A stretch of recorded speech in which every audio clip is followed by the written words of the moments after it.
Hello there, it's Jamie J. Oh, I think I might be muted. Bear with me here. Let me see. There we go. Let's see can you hear us now? If you can hear me, let me know. I do believe I am unmuted. Hopefully I am. Trying to go live here on Facebook, and I do apologize. Massive technical difficulties this morning with Zoom, daggone it. In any case, I was going to jump on today. I really hope you guys can hear me. If not, please let me know. Seeing, yeah, I'm getting some error messages here. So I hope you guys can hear me, because I wanted to talk about best practices, virtual assistant best practices today, but I'm having massive technical challenges today. That's okay. I'm going to continue to go. And my name is Jamie J. I am the managing director of Bottleneck Virtual Assistants. And let me see 1 second here. I'm going to try and get another feed going. Again, I apologize for the delay and for the technical challenges I've experienced. Just want to get up here and make sure that you can hear me.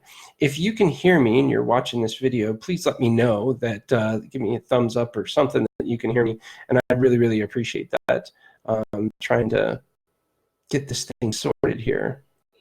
So I'm going to go ahead and continue. It looks like there's a few people on right now that are live. If you can hear me, please let me know. Okay, so what I'm going to do is talk to you today about virtual assistant best practices. And I want to send out a special shout out to Brittany Waddle, who was a contributing author, a contributing writer to our blog. If you want to see this article that she wrote, you can go to bottleneck.online/Bottleneck Virtual Assistants Best Practices 2019. I'll go ahead and copy that link and post it into the comment section here so you guys can see that. That's the actual link. But it was a really neat article. I really appreciated this because there's a lot of things that people need to do when hiring a virtual assistant. And there is a method to the madness, believe it or not. And some of the things that you can do will really help curtail your state of overwhelm and help you really leverage the power of a virtual assistant so that you can focus on the things that are most valuable to you, what give you the most energy, and what you really enjoy doing. So the first thing that Brittany said is she said, hire one role at a time. Totally love this. I totally agree with this. There is that golden goose rule out there. And the golden goose rule is you think by hiring one person, they can do everything. Edit your website, write your blogs, answer your phone calls, do your sales. I'm here to tell you that that just does not happen. And in order to prevent overwhelm, only concentrate or focus on hiring one person with a specific set of roles and responsibilities at a time. That way you're allowed to totally focus on one thing. And for anything that you do, try to minimize it. Just focus on one thing at a time, complete that task, and move on. The second best practice she talked about was virtual skills. You really want to get a good idea of the level or the skill set that the virtual assistant has. If you're looking for an SEO assistant, ensure that specific virtual assistant has experience in SEO. I love how she restates the golden goose rule here in the second thing she talks about of virtual skills. A really good idea is to create job roles and responsibilities. How do you do that? Create some tasks. All of these tasks that you don't like to do and that you can delegate to someone else, take all those tasks and write them down and then group them all together. So if you have tasks that you don't like to do, say you don't like writing blogs, well, separate those tasks into a specific job role because now you're looking for a writer. If you don't like to check your email, well, separate those tasks because now maybe you're looking for an administrative assistant. If you don't like doing, social media, separate those tasks. Now you're looking for a social media manager. Hopefully that will help you out. The third step is virtual etiquette. So when you're working with a VA, communication is essential.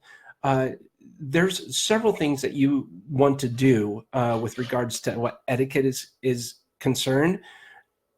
As a business owner, manager, leader, there is not enough that you can do to communicate enough, right? Over communication, especially in the beginning, is great. Being able to share with your VAs the best way to communicate with you, whether it's communicate via email, via Zoom, via Slack, whatever that is, it's really good to do. It's also good and important for you in creating these roles and responsibility. What is expected of them?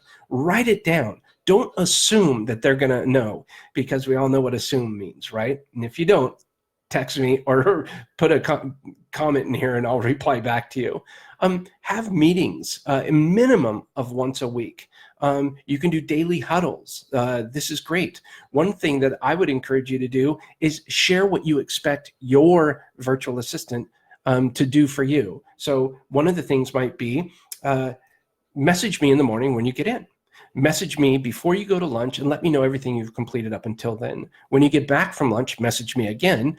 And at the end of the day, 15 minutes prior to you, prior to your VA leaving for the day, message you, say, this is what I did for today. These are the things I did not get done. I'll get those done for you tomorrow. Is there anything else you need me to do today? Right? Good communication. The fourth step that she put here is avoid micromanaging. Oh, I love this. This is what I talk about when I talk about boundaries. Think of a job, roles, and responsibilities as a basketball court. When they're in that court, they are playing. Let them go. But as soon as that ball goes out of the bounds, blow the whistle, stop the play, correct the problem, and put the ball back in play. Number 5 is handle pressure well. Virtual assistants are human beings, right? When you're feeling stressed and pressured, be considerate when you're communicating with your VA, and maintain a level of professionalism, a level of kindness.